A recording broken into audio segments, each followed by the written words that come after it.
What starts as a peaceful escape becomes a terrifying ordeal. A Boy Scout alone in his tent, hearing footsteps that aren't his own. A group of friends sharing stories around a fire, only to realize there's another story unfolding when they're trapped inside. A solo backpacker, miles from civilization, finds out they were never really alone. Number 4. This happened during a Boy Scout campout when I was 15. My friend, who was supposed to share the tent with me, called out from the trip at the last minute, so that meant I had to pitch the tent and sleep in it alone. The sun was going down, and after a long day of hiking, we got back to camp to set up our tents. It was already dark at that point, and I was still trying to set it up. It wasn't as easy doing it yourself. Someone came over and finally helped me, and then we ate dinner. After the telling of scary stories around the campfire, we all went to sleep. I guess I was a little happy that I had my own tent at that point since I had more room.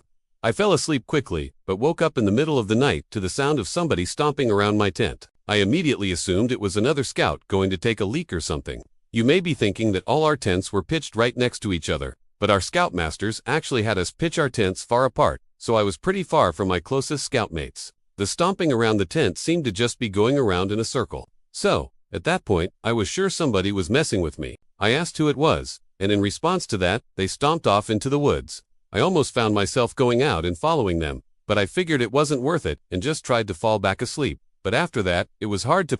Sure enough, the stomping came back and started circling the tent again. I was pissed off now, so I got up and unzipped the door to the tent. I was expecting to see another scout, but when I confronted the person making the noise, instead, I saw a grown man, probably 6'5" in his mid-30s. My heart was racing, and I couldn't even gather up the courage to scream.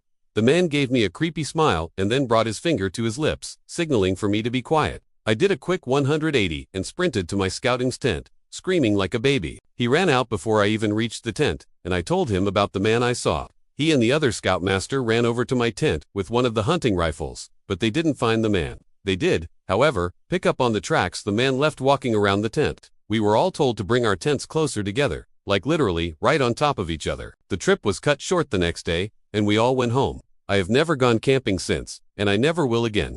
Number 3. So, me and a couple of my buddies went camping last summer alongside the Willamette River. We actually had a decent hike into the deep end of woods. We did some night fishing, listening to music, and basically drank to the point where everything was funny later in the night. I would guess we finally called it a night somewhere past 2 o'clock a.m. I shared a tent with one of my buds, while the other two shared another tent. We heard them laughing about something. At first, we laughed at the sound of their laughing, but it soon got annoying and we yelled for them to shut up. One of them responded, "It isn't us."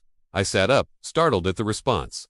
I came to realize that it was a sound of only one person laughing, and it didn't sound like either one of my friends. Even in my drunk state, I realized how odd it was for somebody to be out this far in the woods, so late at night. The laughing gradually got closer and louder to our count. My friend shot up and looked at me with a worried look on his face. I heard my other friends scream over to us that they were getting freaked out. As the laughing got even closer, I could make it out very clearly to be the laugh of a male, probably in his 30s or 40s. He sounded like he was as drunk as us, messing around with friends, but we only heard his laugh, nobody else. There was something indescribably creepy about his laugh, too, as if it was missing something to it. You had to be there to understand what I mean. The laughing was now just at the edge of our campsite, but we couldn't hear any footsteps at all. Now, that may not seem like a big deal. It was impossible to move through that without making noise. And finally, all of a sudden, the laughing stopped completely. We had no idea where whoever that was standing, as he hadn't made a single stepping sound. We sat there in silence, looking at each other. My friend was clearly freaking out, but he was keeping it together the best he could. Finally, something broke the silence. The sound of something rubbing against the cottony fabric of the tent. We saw the outline of a hand through the moonlight, pressing on the tent. We both screamed at the top of our lungs before getting out of the tent. We ran as fast as we could through the woods, our other friends following us. After about 5 minutes of running, we somehow found our car. I actually puked from running so much before taking the wheel. I don't condone drinking and driving, but I still believe we were just in this situation. By far the most horrific experience of my life. No idea who or what the hell that was, or what they wanted.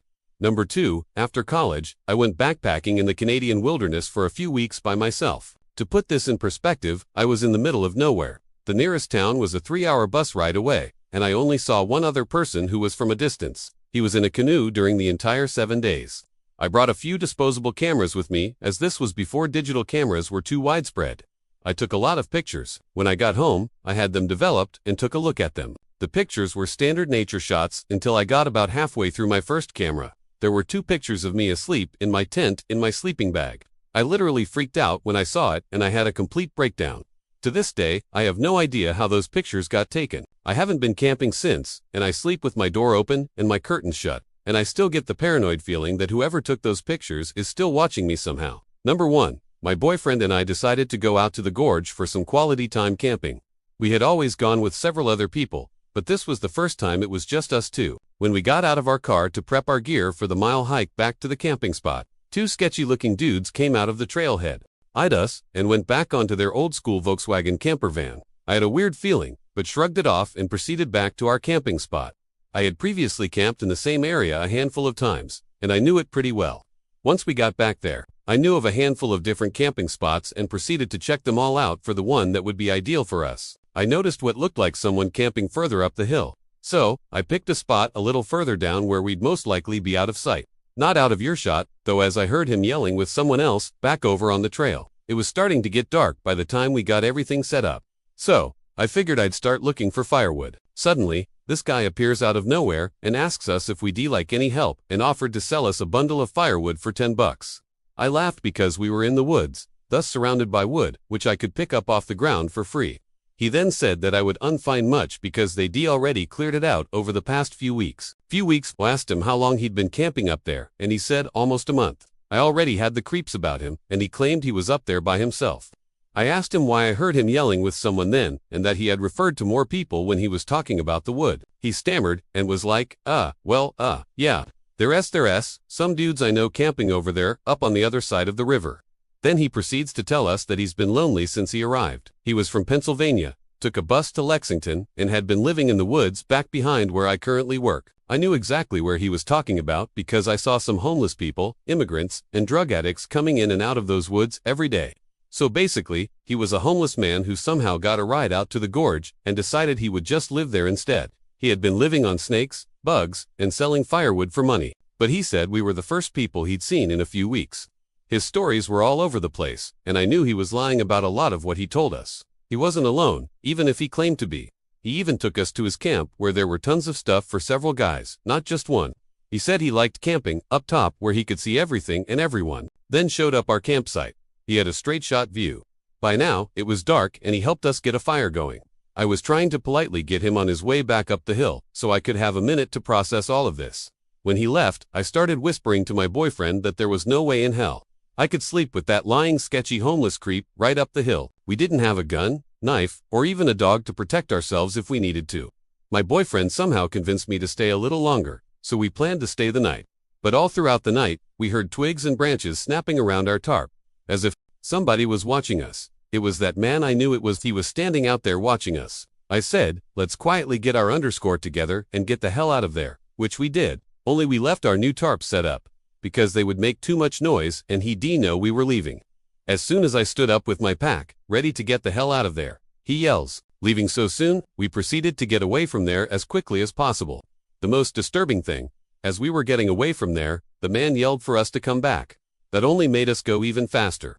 In my mind, we were either getting robbed, raped, killed, or something because he was not alone. His stories didn't add up, and his background of where he came from made me believe he was running from something and was trying to hide by living off the grid. I called the Rangers the next morning and told them about him. Luckily, all he got from us was a set of new tarps.